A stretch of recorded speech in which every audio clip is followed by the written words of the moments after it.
Hello and welcome back to another video of me, European, learning more about Australia. And today we're looking at a video of someone explaining his weird habits that he picked up while living in Australia. I think he is from the UK, so it's going to be very interesting, and let's just get started. I swear, Australia does something to you. You arrive here thinking, oh, I'm just moving countries, new time zone, new weather, slightly different supermarket layout. But then you catch yourself doing things you never expected before, and you take a good hard look at yourself in the mirror and go, wait, who am I? And the wildest part is that it all feels strangely natural. It's like the country's gently rewired your brain and you secretly love it. So today we're diving into the 9 strange habits you pick up when you live in Australia. Let's start with number 1. And remember, Australia is a massive continent. My experience might be very different from your experience when you come here. Number 1, you stop playing a character. In the UK, we're terrible for the over-politeness. And at first it seems quite lovely and charming, and then you realise it's kind of something we've dug ourselves into and we struggle to get out of it because we think in almost every situation you have to be overly polite to be kind, and we also have the terrible habit in the UK of worrying about other people's opinions of us. And I know we all experience this wherever you're from, but it kind of feels like next level in the UK, and you actually start changing your behaviour just to please other people. You start becoming someone you're not, smiling when something has really hurt you, saying thank you when somebody has, wronged you. And you come to Australia and you start making mates with other Australians. Yeah, I wanted to say that's a very interesting perspective, seeing that he's from the UK, because I'm from the Netherlands and the stereotype is almost completely different. We have a stereotype of being direct and maybe even rude sometimes, but overall being direct, the rudeness, that's of course, people can be rude and some people might use that directness in a rude way, but overall as a society, I guess we're just more direct than some other countries might be. So for example, the UK. But I think when it's accepted, so I think he's saying that in Australia it's also accepted to be more direct. I think that does make it easier for people to open up and have more honest communication, which I think makes for better communication. Or if you're like me, you're married one, you realise that Australians can smell the fakeness and the over-politeness and you trying to be someone you're not from miles away, or kilometres away, I should say. Do you think that Brits are very over-polite and worry a lot about what other people think, so they put it on extra? I think in generalised conversation, yes. Yeah. But I think that I think British people do care a lot about what you think. Yeah. But Aussies just want authentic, I think. Yeah. They want it's that larrikin culture of being able to have a laugh and not take yourself too seriously. Thanks for your input. No worries at all, everybody. We're matching. In a biscuit. Oh no. 5 second rule, 5 second rule. 5 second rule. Number 2, you fall in love with... Yeah, I do like that as well.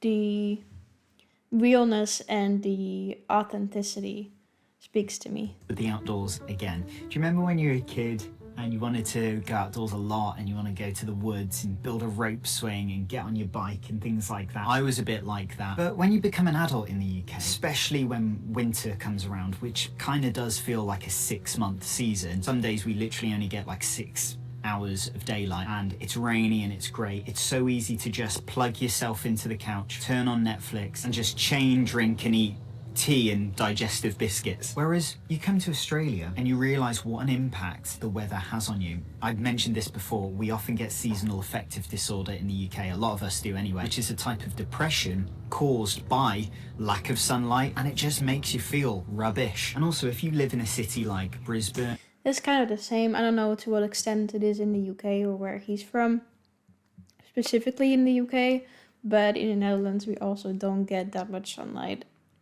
And I can imagine it's kind of the same And I do notice that, for example, when I went to Valencia, because I did my internship there for as part of my college education, I noticed just the change in my emotional, mental well-being.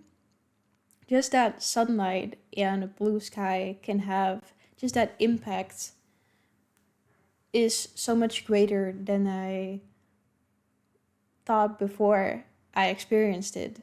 And now I know it makes a whole lot of difference to me personally as well. So whenever I see Australia and I see these blue skies, I'm like, it feels so much nicer already. And I'm not even there, but just seeing it. Or Sydney, even Melbourne to a certain extent, you see a lot of locals getting outdoors, getting walks in, doing the free council-led fitness and yoga classes, getting on their bikes, running, and actually making the most of the outdoors. The amount of people I see with like picnic baskets, pitching up in a park here in Brisbane for date nights and family gatherings, and how it's such a big thing to get a load of food and cake in and go to the park with one of those public barbecues and have a birthday party there. And I work from home. And that sounds so nice. That sounds so gezellig, as we would say in Dutch. We have a word for this kind of cozy feeling. There's not really a word in English that you can really describe it with. The essence it would be most close to like cozy, but it can also mean like fun.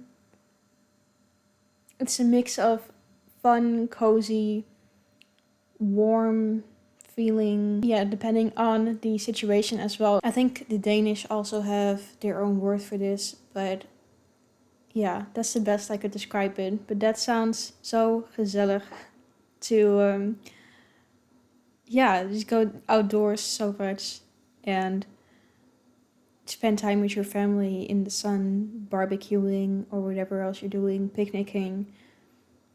I love doing that as well, and there's just not that much opportunity to do that in the Netherlands.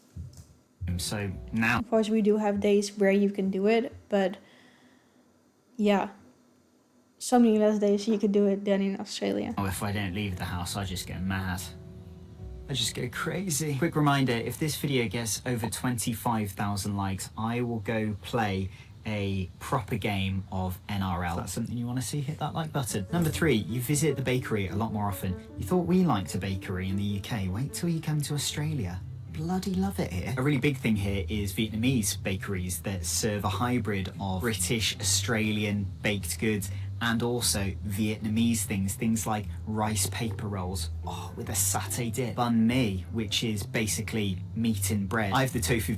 Yeah, this is actually kind of funny because I'm in Vietnam right now and I did try a banh mi. It was delicious. And we also had these, what was it?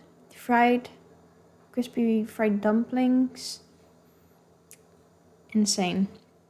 Version is I'm vegetarian, but is still unreal. And then of course they've got your classic donuts, cakes, meat pies, sausage rolls, cookies, all of that stuff. But it's amazing because you can walk into one of these places. Everywhere I've been, the people have been so lovely and welcoming, and you come out with the best food hall ever, which makes you feel like you've traveled to several different countries all in one day. Number 4, you learn to laugh at yourself. You know when you've truly made a friend with an Australian because they're not afraid to poke a bit of fun at you. It's not like that toxic workplace banter that we have in the UK where everyone gathers round and, you know, that manager cracks a joke at your expense and everyone laughs at you and you actually feel really small about yourself. No, it's like not the toxic workplace. Poking fun at you, but it's done with a very endearing, loving quality. And even if it is like a bit brutal sometimes, it doesn't feel anywhere near as harsh as it does if if you were in the UK. And it's funny because I'm not perfect at always getting it. Sometimes an Aussie might crack a joke at my expense, and I do sometimes take it to heart and think and get a bit sensitive, like not openly, but inside I'm a bit like sensitive about it, like, oh, do they not like me? Then I realised it's actually because they were trying to build some sort of connection, and I'm like, oh, that's quite nice actually. And what I've learned is that Aussies often use humour to connect. They don't want to get bogged down in all the unnecessary boring small talk. It's like crack a joke or two, gets you laughing, and you're already having a much better day. Hopefully this is something I can keep doing when I do visit friends and family back in the UK. Number 5, you learn how to... Yeah, that's so interesting. How different that can be in different cultures. And if you might not be aware of that, then you might think, do they just really not like me? But I do agree, when you just can be open, laugh about things, but you know it's coming from a good place and it's not ill-intended, it can be good, I feel like. Maybe Australians, I don't know, I'm making assumptions here, but maybe they sometimes would crack a joke to point to someone like, oh, this thing that you're doing or something is, I'm not really happy with that. But then that offers a way to speak about it. I don't know if it's like that. Let me know in the comments below if, how do people deal with feedback? How do you get feedback in Australia? That's something I'm really interested in now. Just came up in my deal mind. with a real storm. I experienced my first cyclone here in Brisbane, the most terrifying experience of my life. I've done my Gold Duke of Edinburgh award, but then I realised after doing a bit of research that these cyclones, they actually ruin people's lives. They destroy people's businesses, their homes, and they can even kill people. And then I realised, oh, this is serious, and I need to take it seriously. So we stocked up on water. My wife taught me about what to do if the power cuts out, or if the water cuts out, what to do if there's fires or flash flooding. And a lot of Aussies told me that this cyclone wasn't even as bad as previous ones, in that it could have been a lot worse. And I was very thankful and grateful to God that we didn't get absolutely destroyed. And it doesn't just stop at cyclones. There are extreme lightning storms that we seem to experience on a regular basis in summer. Like I mentioned, there's flash flooding, which is a lot more serious than it sounds, and there's a whole heap of different things that, oh my word, you're like, I didn't even know extreme weather until I came here. And it's funny, this chaos, it does teach you a lot of resilience. I feel a lot more street smart when it comes to weather now, and while I haven't experienced the extremes of Australian weather, I feel like I have a lot better chance at surviving extreme weather than I did when I was just living in the UK. By the way, if you're feeling a bit... Yeah, this speaks to me because in the Netherlands, we don't get any, we are very fortunate to not get any natural disasters. We don't get cyclones, hurricanes, we get thunderstorms, but I thought they were bad until I went to Texas and I experienced thunderstorms there, and I was like, oh my god, this is crazy. And then my boyfriend told me, because he's from Texas, he was like, this is normal.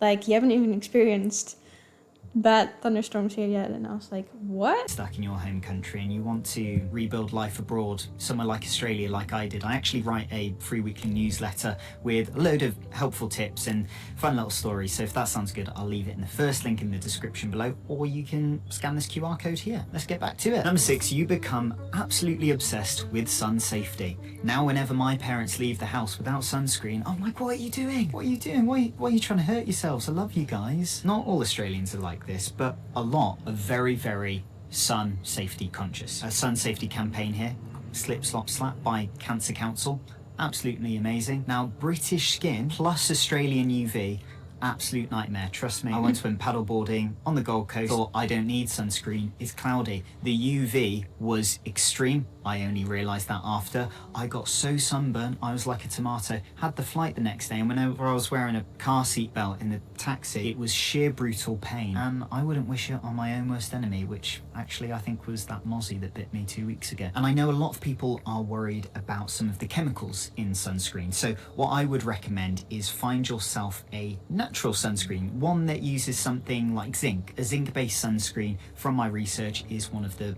healthiest for your skin, and it is really serious, right? Because in Australia, it has some of the highest amounts of skin cancer in the entire world. And I've seen both British and Australian relatives have to have skin cancer cut out of all sorts of parts of their body, and it's a horrible experience. Number 7, quoting. Yeah, I heard this as well from you guys in the comments. That is definitely very good to know for me, because in the Netherlands, I definitely don't wear sunscreen every day. Do wear it on my face because I think that's important to always do, no matter the weather.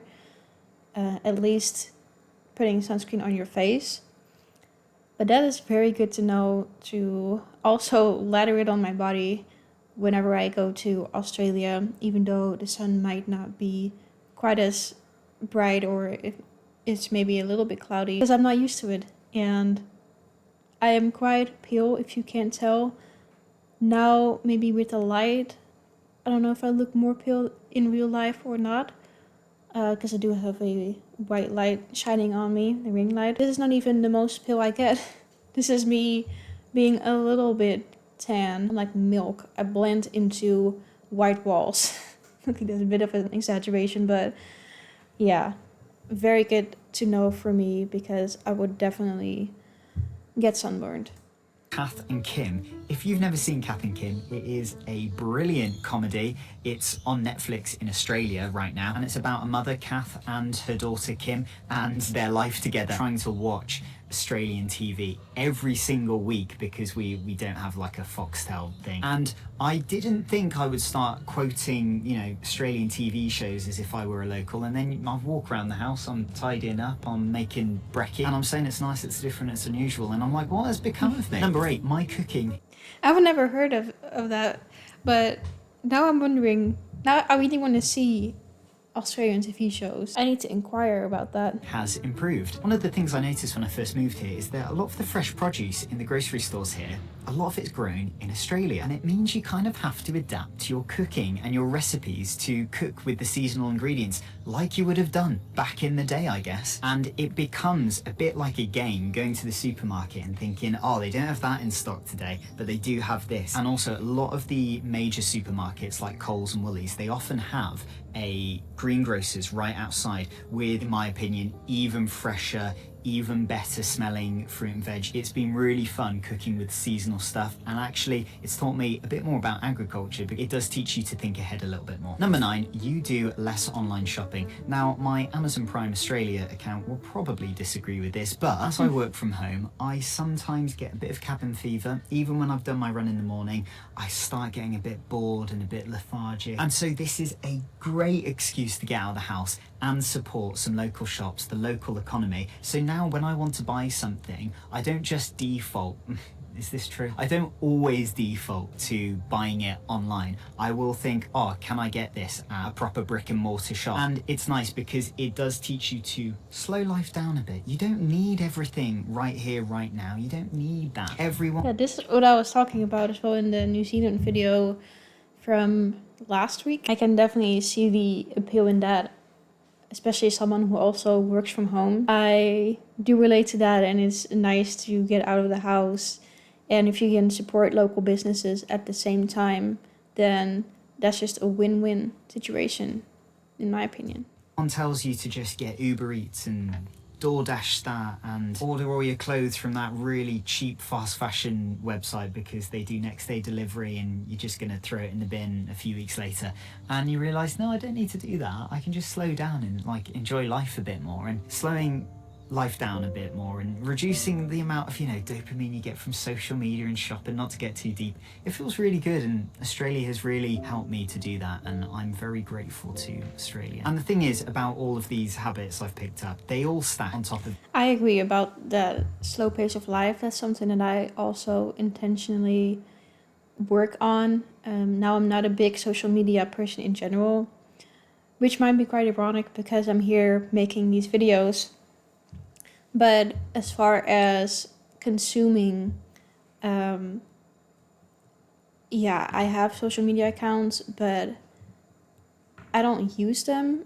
I only have them so that I can connect with my sister, for example, because she sends me TikToks. So sometimes I go on there just to see if she's sent me something, because I have the notifications off, because that annoys me. But anyway, so it helps that I don't really have those urges to go on Instagram or TikTok or any of that. What I do now is I just try to read a whole lot, because I do love reading, but sometimes you know how you have hobbies and you don't actually let yourself do the hobbies, or you forget about them, you don't make time for them.